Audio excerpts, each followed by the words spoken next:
Hello, and welcome to Madness of the Lesser Light. I am your host, Mike Luna. In this episode, I'll be reading a piece entitled The Dragon Who Killed My Parents. It's funny how much time we spend counting our money. Hi there. My name is Protag. Yeah, I know. My name is Protag, and I'm the protagonist of the story. Ha ha ha. Despite my parents' choice to give me that name at my birth, I spent 10 years of my life laboring in the acid mines to earn enough gold to afford a suit of armor and a sword, so that I could hunt down and slay the one responsible for their deaths. Of course, having spent that time working, I had no time to actually train, so by the end of that decade I had absolutely no combat experience, never mind experience slaying dragons, but I knew someone who did.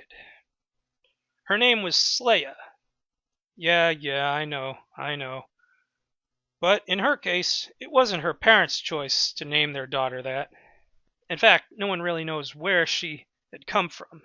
She just showed up one day and started slaying dragons left and right, until she had slain nearly 1,000 of the scaly beasts on her own. She didn't need any help, but I needed hers. Unfortunately, I had heard a rumor that she was staying at an inn in my hometown. What luck, I thought, when I first heard the other knights murmuring about Sleia's latest exploits, having slain 5 dragons in less than a week, and now spending her time, as she often did back then, drinking lechers under the table, and then tricking them into gambling away their dough. I guess she had earned herself 2 nicknames: Sleia, the Slayer of nearly 1,000, and, more notably, these past few months, Sleia, the Queen of Tales. Now, that second one puzzled me, until I learned about her method of gambling. See, after luring guys who already admired her talent of slaying dragons single-handedly with the prospect of spending the night with her in her room at the inn and, well, doing something that rhymes with slaying, she'd, again, get those horny fools drunk off their asses and then take out her lucky coin. Do you see where I'm going with this? No? Well, it did seem a bit strange to me at first. Not the fact that she'd flipped the coin and forced the guy who she intended to rip off to pick heads, while she always went with tails. That made perfect sense, and that's how she had earned that nickname. I was perplexed by the fact that no one ever called her on it. You know, her scam. I mean, come on, I get it. She's hot, and you're drunk, and you want to sleep with her.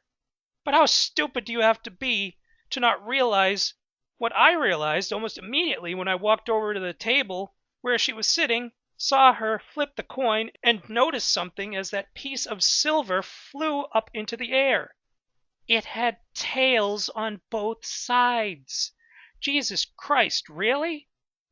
I had spent a decade trying to make enough gold to afford a sword and some armor by working my ass off, and she had spent that time not only slaying close to 1,000 flying, fire-breathing, cow-eating monsters with armor-like skin, but just in one night had gathered more than enough gold to buy enough weapons and chainmail for an army of dragon slayers, and had laid that mound of treasure out proudly upon the table for all the tavern to see. Beside that pile of gilded currency, which made me tremble with murderous rage, I noticed a slew of empty wooden mugs, drained not by her opponents, but by Sleia herself. Yes, this stunning yet petite brunette bombshell, who had managed to whittle away the carnivorous reptilian population with seemingly no effort, seemed to also possess the metabolism of one.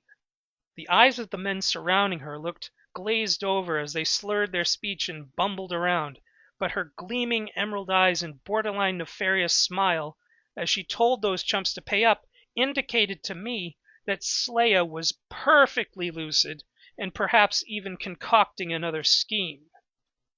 Before she could hatch it, however, I slammed my bag of 10 years' worth of earnings on the table, gaining the attention of that maniacal beauty, and said, "Flip the coin, but not that one from the pile you got there."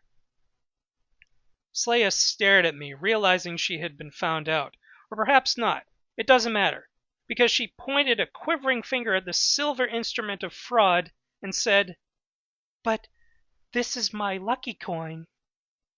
I sighed and shook my head as I stormed over to her side of the table, then crouched to get ear level with her and whispered, "Look, if you don't want me to tell all the still sober people you haven't conned yet that you've been cheating guys out of their gold for God knows how long over the last decade, you're going to reach into that pile of coins, flip it, and then we'll both have at least a 50-50 chance. Capiche?" Yeah, I'll admit it, I was a complete asshole, but after being shat on by fate, I felt it had imputed me with its vile sense of humor. See, Sleia went along with it. She even kept to her nickname, and when the coin came up heads, she even kept her word and led me up to her room at the inn. So yes, I spent a night sleeping in a room at the inn in my hometown with the greatest dragon slayer in history. Notice how I phrased that last part. No, she and I didn't, it's not that I didn't want to, I just had my priorities. Revenge first, and that later. Maybe, when I'm not busy hunting down the dragon who killed my parents. See, it's an all-consuming thing. I couldn't focus on anything. I dissuaded Sleia from removing her armor, and then I told her an abridged version of what happened, about the dragon with a scar on its left shoulder from where my dad cut into it. She vowed to help me in the morning, and so we both went to bed. Separate beds. There were 2 in the room, okay? Jeez. Anyway, I woke up the next morning to find her standing in the doorway, arms folded across her chest, and a smirk on her face. On our way to the armory, she told me she had a proposition for me. She said, "If you can beat me in a duel, I'll take you along with me. If not, I'll be on my merry way." Her leverage for altering the deal was that she knew a wizard who could erase people's memories. In fact, that's why she needed the gold from her scams. Apparently, Wizzy... No, seriously, that was his name. Yeah, so Wizzy the Wizard had given Sleia her sword and an amulet she wore around her neck to aid in her dragon-slaying endeavors, and he needed gold to use for his spells. A mutually beneficial partnership, I thought at the time. Sleia the Dragon Slayer gets a sword to slay dragons, along with a magical amulet to protect her from fire, as she put it, and Wizzy the Wizard gets gold for his spells, one of which can wipe the minds of anyone who got wise to their diabolical conspiracy. Okay, now I'm veering off into unreliable narrator territory, aren't I? Or have I been there all along? Sorry, I'll try to be less biased. Now, having no choice but to submit to the will of these masterminds, I donned my purchased armor and drew my brand new one-handed sword, and got absolutely wrecked by the greatest duelist in all the world. Yeah, it wasn't even close. She didn't kill me, obviously, but she knocked the blade out of my hand in a mere 2.5 seconds after Wizzy said, "Begin." Oh yeah, the wizard was the ref. Not that his bias would have mattered, but it still felt humiliating to have the guy who I knew would soon wipe my mind of what I had learned about his partner standing off to the side, ready to cast a spell to erase God knows how much of my plans for revenge against the dragon who had killed my parents. That's the second time I've called her that, huh? Yep, the dragon was a girl. Not that gender mattered. When the girl who I had thought would help me slay that dragon loomed over me, chatting with Wizzy, who placed his hand over my forehead. "Wait," said Sleia, causing the wizard to pause mid-incantation. "You know what, kid?"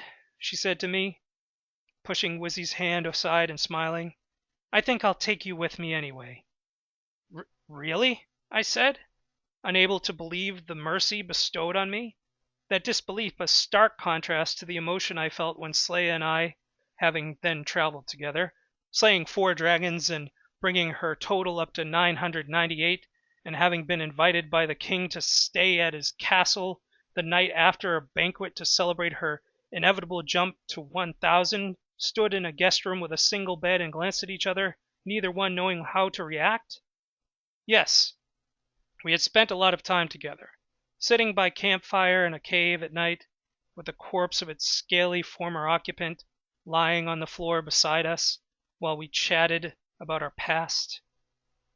I having told her more about my father the knight and my mother the miller's daughter, and her having revealed that her village had been burned down by the very same dragon with the scar on her shoulder that had killed my parents 10 years prior to our meeting. But despite our quasi-romantic adventure, we weren't really there yet, if we'd ever be. So yeah, we slept in the same bed, but we did so back to back. I know, I should have slept on the floor, but it was cold, and Slay insisted by saying, quote, "To hell with chivalry, get your ass in here, asshole, you'll freeze." Fiery indeed. Well, the final day of our quest, we found the supposed last dragon in existence, hiding in a cave like the rest, but this one seemed to frighten Sleia for some reason, because her eyes widened when she locked eyes with the red-scaled abomination. When the red dragon breathed fire at her, Sleia dodged out of the way, which I found odd given that she had claimed that the amulet protected her from fire. But perhaps not when fear gripped its wearer. Regardless, her attempt to avoid the flames left her open to a swipe from the monster's right claw, which sent my would-be my partner in dragon-slaying crime, there we are, the swipe sent her flying into the wall of the cave, at which point she dropped her legendary sword. Now, I could have just used my own to finish him off, since he was distracted as he stomped towards the now trembling girl who I had grown to admire, but I felt it more fitting to slay the last dragon with the blade that had slain so many, bringing its kill count to 999. However, as I stabbed the beast with the blade of my uncharacteristically distressed my friend who looked scared for some reason, the dragon didn't die. It just disappeared. Yep, the damn thing up and vanished. I examined the sword and looked over at Sleia, who sat there, still trembling, but now looking at the entrance of the cave. I heard footsteps behind me and turned to see Wizzy, right before the wizard punched me in the stomach, causing me to drop Sleia's sword and then flicked me with his finger, sending me flying. I slammed into the wall, landing next to Sleia, and I looked up to behold two more unnerving things. One was Wizzy scooping up the sword and walking towards us, but the other was the corpse of the dragon who had just disappeared. "What the hell?" I whispered. And then I looked at Sleia, still trembling and looking at the floor of the cave. "What's going on here? Why did that thing disappear? Why were you so scared of that one in the first place?"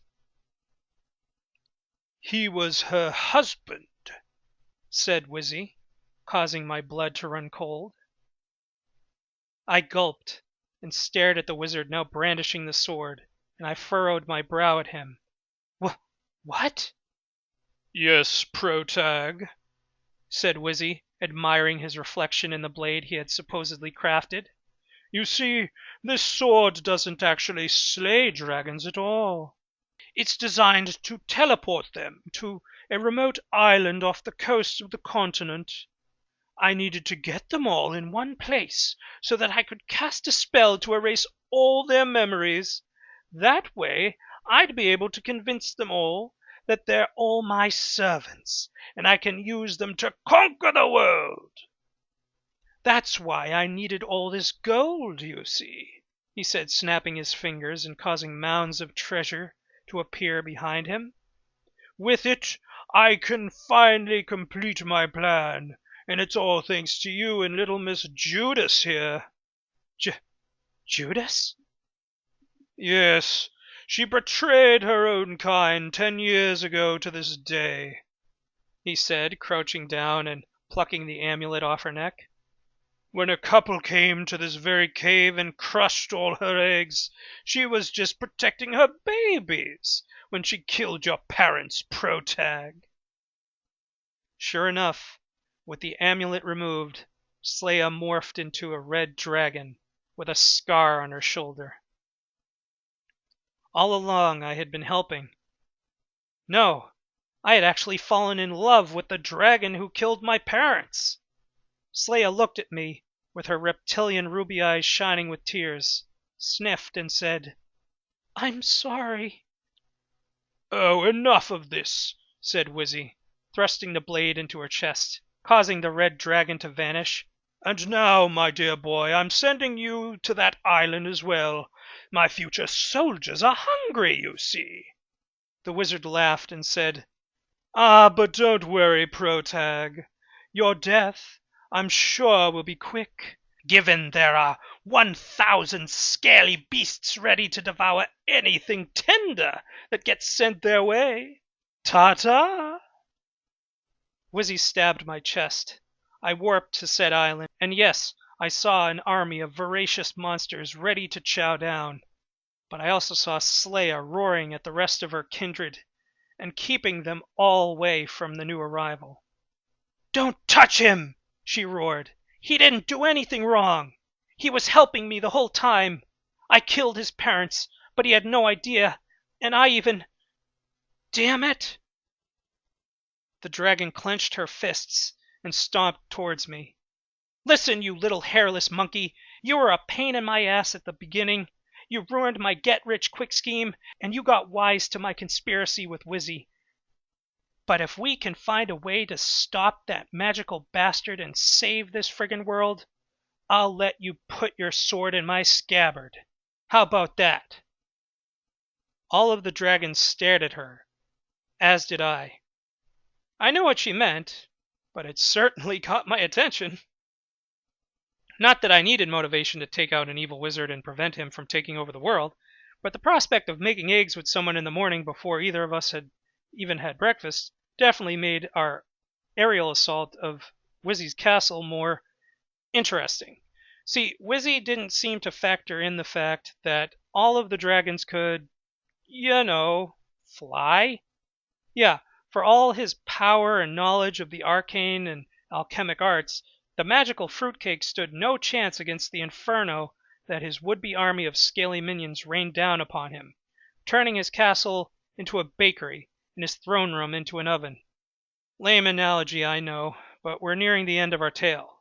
With Wizzy defeated, the dragons returned to their caves, and Sleia, well, actually her real name was Fuega, as in fire in the ancient dragon language, she and I became diplomatic ambassadors for our respective species, ensuring a peaceful coexistence for all of humanity and the rest of dragonkind. Now, if you'll excuse me, I need to go change a few diapers. Yep, after whittling away the dragon population, we helped it increase a little bit. Not too much. It's gone from its previous 1,000 to 1,003, although my son Eruption and our daughters Flame and Ruby are technically hybrids, not pure-blooded dragons. But at this point, who's counting? Thank you for listening. I hope you enjoyed. See you later.